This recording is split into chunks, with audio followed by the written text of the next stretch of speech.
Hello and welcome to the agenda. I am Ajay Kaul. Today we will discuss about US sanctions on purchase of weapons from Russia and its impact on India.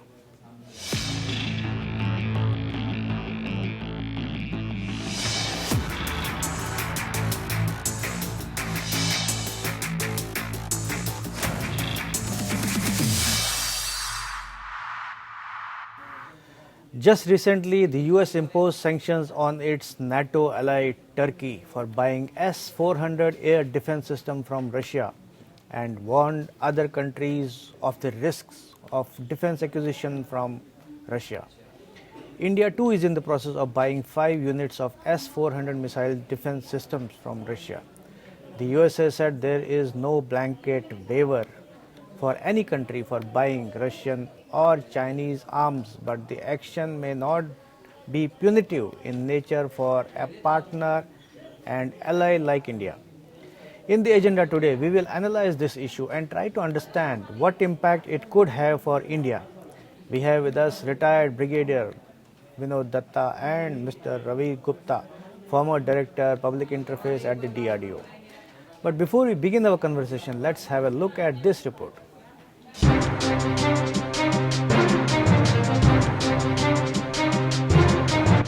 But 2 years back, India signed a $5 billion deal with Russia for purchase of 5 units of S-400 missile defense system, which is Russia's most advanced system.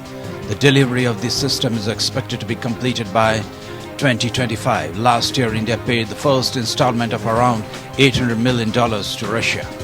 Recently, Turkey also gave orders for purchase of these systems from Russia. This evoked sharp reactions from the US, which imposed sanctions against Turkey despite it being a constituent of the US-led NATO. Along with the announcement of the sanctions under its Countering America's Adversaries Through Sanctions Act, or CATSA, the US issued a warning to all other countries against taking a similar step. Assistant Secretary of State for Political Military Affairs R. Clark Cooper said that CATSA, which was brought by the Trump administration in 2017, sanctions are of global nature. They are not limited to a particular state or region, and there is no timeline, he said. Asked about the similar deal between India and Russia, Cooper said there is no blanket waiver for any country under CATSA for buying Russian or Chinese arms, but the action may not be punitive in nature for a partner and ally like India. Earlier, the US had warned India against going ahead with the S-400 deal while threatening to invoke CATSA, which provides for punitive action against countries purchasing defense hardware from Russia. Alice Wells, the outgoing Principal Deputy Assistant Secretary of State for South and Central Asian Affairs, has said in May this year the proposal for sanction against India for purchasing S-400 was still on the table. In June last year, India's External Affairs Minister S. Jaishankar had told US Secretary of State Mike Pompeo that India would go by its national interest on the issue of procuring S-400 missile defense systems from Russia. Bureau Report.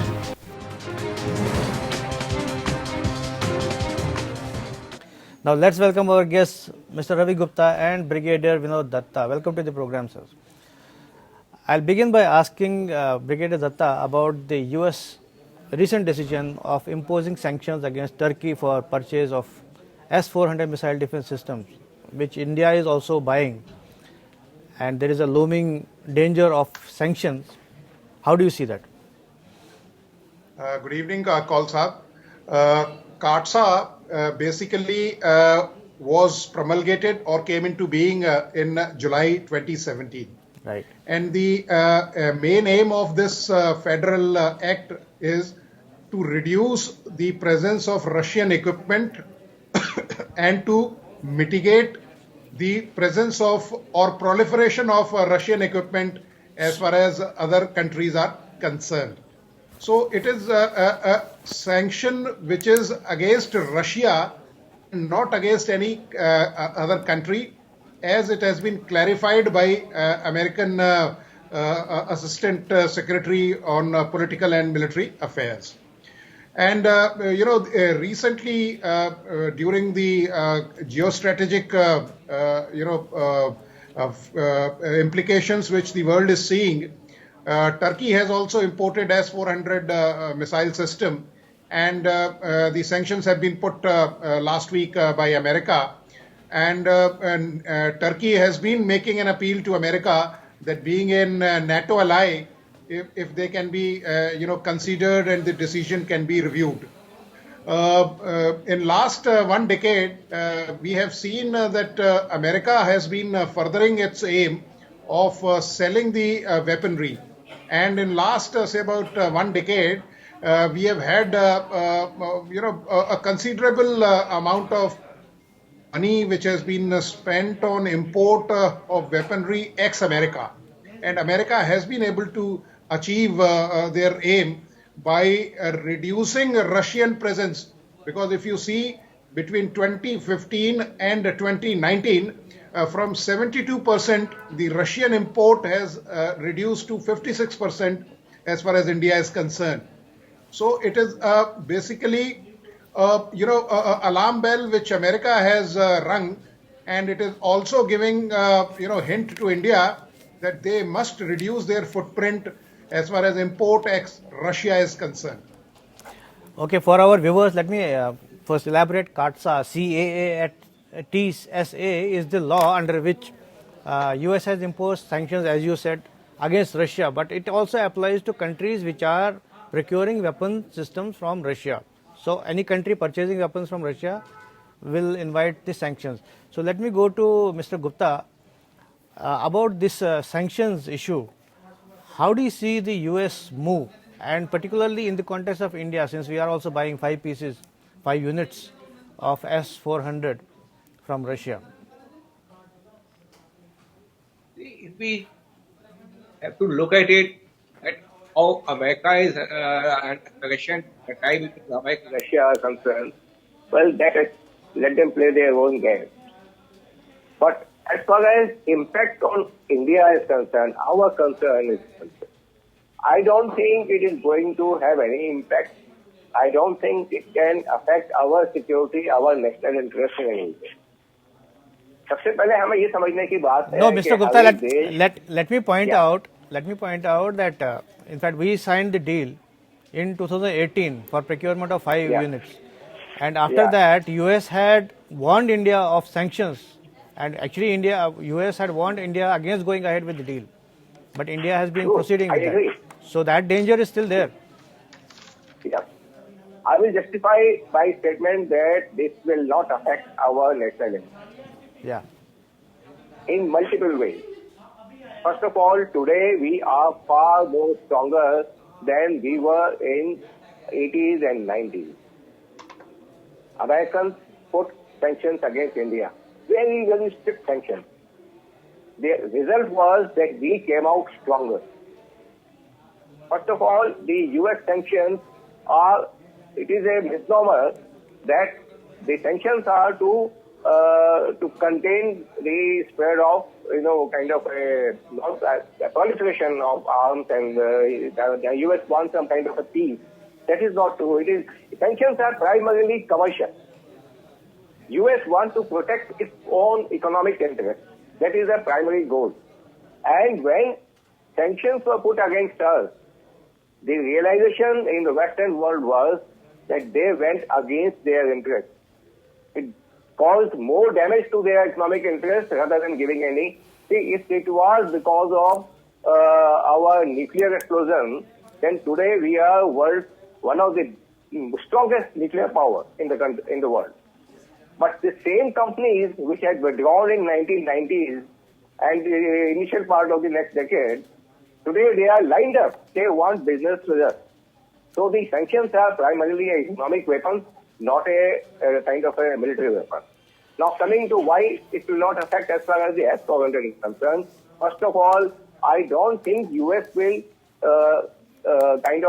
press on India. Yes, to send a message, it has warned. It has done its job. We have also made our point very clear. And let me remind you, just a couple of days ago, the American Assistant Secretary, he was here in India, and he assured that yes, these kind of sanctions are not for our partners. So matter of fact is, if we are strong, nobody can question us. But Mr. Gupta, Thirdly, Mr. Gupta, yeah. Turkey is also a partner, a NATO ally of US, but they have imposed sanctions against them. So let us not be I fooled. think there are a lot of, yes, Ajay, yeah, you are very right, but at the same time, there are lots and lots of differences between the position of Turkey and position of India. Turkey, it is an open secret. It is pursuing its own agenda of what it once upon a time used to be Ottoman Empire. And in that pursuit, it is trying to, get best out of the both worlds. Right. It is tying up with Russia at the same time with US. Indian condition is entirely different. And today the world from a bipolar world, it has transformed into a multipolar world, out of which one strong pole is India. Today India is a superpower in its own right, in terms of economy, in terms of knowledge, in terms of technologies, and of course military work. We are among the top, strongest militaries in the world. And if you talk of professionalism and skills and valor, I think it is the best in the world. So today we are much, much stronger. Times have changed. Now, first of all, why do we require S-400? That's another answer. Yeah, I'll come to that, but I'll come back to you on that. But I want to ask Brigadier Datta about, as Mr. Gupta pointed out, that Turkey is playing its own games, and so could it be like US is unhappy with those games and using this as a pretext to punish it? And in fact, there have been calls also why US is not now throwing Turkey out of NATO also. Yeah, I agree with Mr. Gupta. In fact, Dr. Gupta has really put it across very nicely. And yes, because Turkey is definitely a part of NATO alliance, but if you read the contours which are visible, there are 22 countries as far as NATO is concerned. And because of the burden on the exchequer, America is now trying to, shed some of the members, and America is trying to pull its hands away from these NATO alliance. Because earlier, when the Cold War, there were two major, power centers. One was NATO, and the other was Warsaw Pact countries. And India was more echeloned towards Warsaw Pact countries, and most of our equipment was imported ex-Russia or the then USSR, primarily because of two reasons. One was the low cost, and the second was the rugged, equipment which Russia was producing, and it was suiting the Indian conditions also, financially, geographically, and as per the terrain imperatives. But now, yes, since Turkey is now more echeloned, or favoring China and the kind of insurgent tech. Not only China, I think now there are increasing evidence about its linkages with ISIS and its indulgence in Greece, troubling Greece, through terrorism. Bilkul. And you are right, because now Turkey has put the agenda of terrorist activities, and they want to pursue the the goal of a caliphate through this means. And in alliance with our neighbor Pakistan. Yeah, in alliance with our neighbor Pakistan, and China is also fueling it in a covert manner. So the sanctions which have been put by America is, what Dr. Gupta had already brought out, is a signal to the other countries also. And of course, there is no match, what Dr. Gupta had said, between Turkey and India. Turkey is, it is nothing as far as India is concerned, and India enjoys that kind of regional power and regional footprint. And we are closer to be one of the multipolar superpowers as far as the region. And Turkey is also becoming a rogue country like Pakistan. So let me turn to Dr. Gupta. You asked about why do we need S-400 missile defense system. That is, in fact, I want to ask this question. Why do we need? We have such a robust missile system, missile program. So can't we have interceptor missile systems? Since you belong to DRDO, why can't we have? our own indigenous? See, today I am a retired DRDO officer. I can speak freely. Yeah, that is why I'm asking you. To be very frank, we do not require S-400. The S-400 has been designed for Russian conditions. What is the basic difference between their system and what we already have? See, we have kept our missile defense system and the rest of the air defense system separate. There is a strong reason behind it. Because if you have a large number of conventional missiles coming towards you, missiles and aircraft, the enemy can play a trick. It can saturate your entire system, and then the missile attack, the strategic missile attack comes, and then your system is not able to take care of it. So our systems are two independent systems. Russian S-400 is a comprehensive combined system which takes care of the ballistic missiles as well as the conventional aircraft and tactical missiles and drones and everything. That means all kind of aerial threats. Now, another difference is that it has got multiple warheads. One of them goes up to 400 kilometers, right? Their terrain requires that kind of thing. The population density in Russia is very, very low. Right.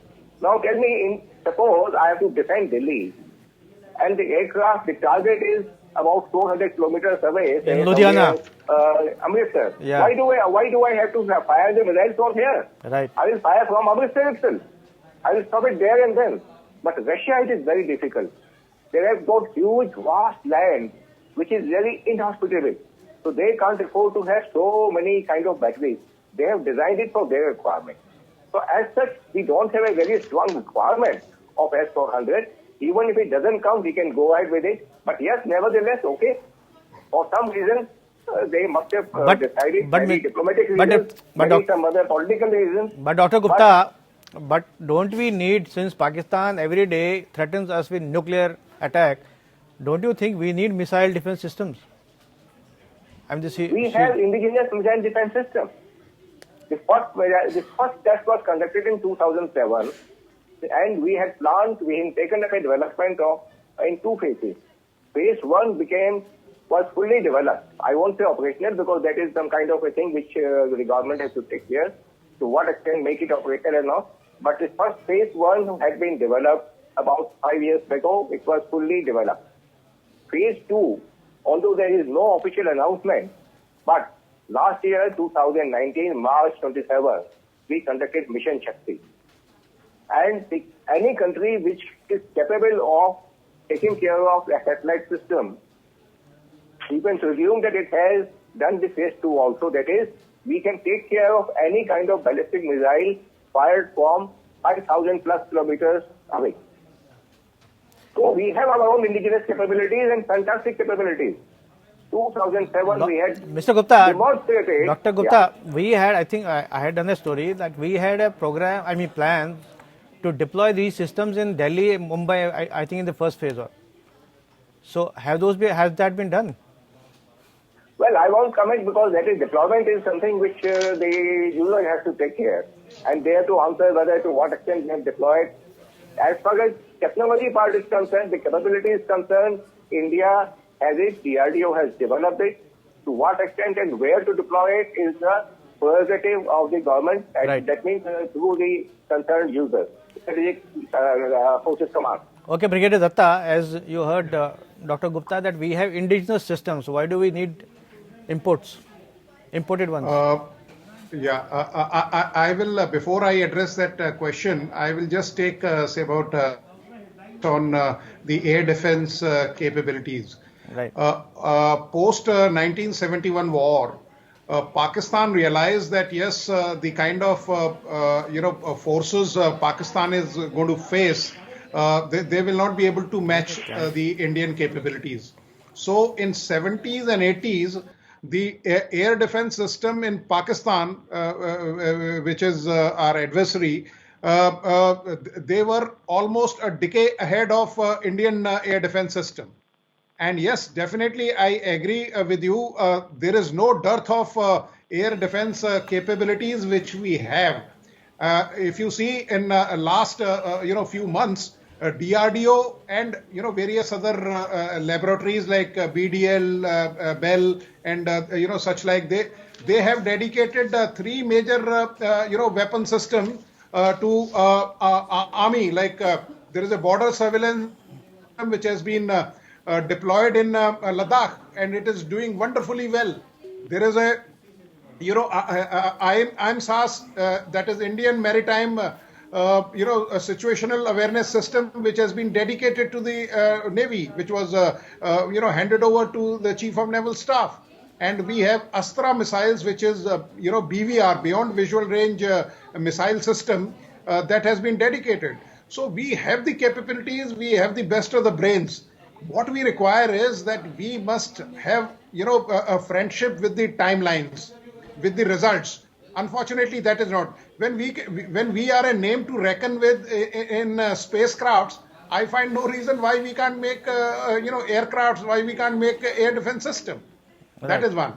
Second question which you had raised was about these missile shield at the national level. Right. Yes, there is a thinking, and since Delhi is a high value or a high strategic target, and the ranges which our adversaries have, because if you take the case of China, most of the missiles are going to cover areas right from Jaipur, Lucknow, right up to Bhubaneswar, and Delhi also comes into the reach. And similarly, if you look at our western adversaries, you will realize that yes, Delhi is very much within the range. So that's why we have been there has been initiation of national advanced surface to air missile system, popularly called as NASM, and that is going to act as a shield to the the political capital and the commercial capital Mumbai, so that it can act as a deterrent. Now, yeah, I will come to the question which you had asked. Yes, definitely we have the capabilities, and देखिए S-400, yes, it is a advanced weaponry system, but इसमें कोई ऐसे सुरखाव के पर नहीं लगे हैं जो हमारे साइंटिस्ट न बना सके. If they are given right direction, if they are given the right kind of orders, like when American transactions are done, no, as Apache and Chinook. As Dr. Gupta pointed out, if we can shoot down a satellite, why can't we shoot down a missile or an aircraft? Exactly. We have the capability. You are right. Yeah, but हमारा क्या रहता है कि we are always lopsided. कि we want to glamorize one vertical and we want to neglect the other verticals. Okay, before I conclude, I want to ask Dr. Gupta about this. Since you said that we have the capability, we have the technology, so is there a kind of distrust in our capability that we have to go for imports? Well, it depends upon item to item. In many cases like tanks and guns, it was done purely because of what I call it importer mania. A certain kind of sections of the people involved in the procurement, they always want to go in for imports for various reasons we have discussed a number of times. So if we are specifically talking to for S-400, I think the reasons might have been diplomatic or political. But it's in terms of the actual requirement, actual national security needs, I think we can manage ours. We have enough capabilities. See, let me quickly summarize. Yeah. What does a air defense system constitute? The first major part is the surveillance and tracking. Now we have radar capabilities, all kind of radars covering the entire range which the S-400 covers.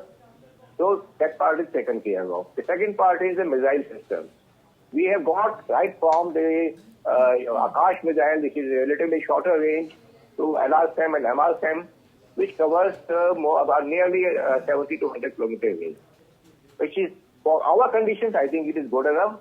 And we are also going ahead with a still longer range missiles. And if required, we can quickly deliver it also, because otherwise we have a complete, as far as the missile is concerned, our range covers from a short range one, NAG missile, to right up to 5,000 kilometers. So that entire range is covered. Right. Third part is the control system.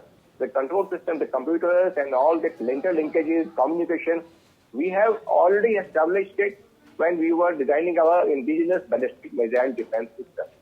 So we have a complete system which is required for our air defense. So I don't think we have to worry about what US is trying to do with Turkey or with Russia. We don't have to worry at all. I want to assure my countrymen we are safe and secure, and scientists and our service people, the armed forces, they can take care of any eventuality. S-400 comes or doesn't come, doesn't matter. Thank you for your elaboration and assurance that we are safe, we have indigenous capabilities, but our time has run out. Thank you both of you for participating in this debate. Thank you very much. This is all in the agenda today. Thanks for watching. I'll be back with another important topic tomorrow. Till then, goodbye.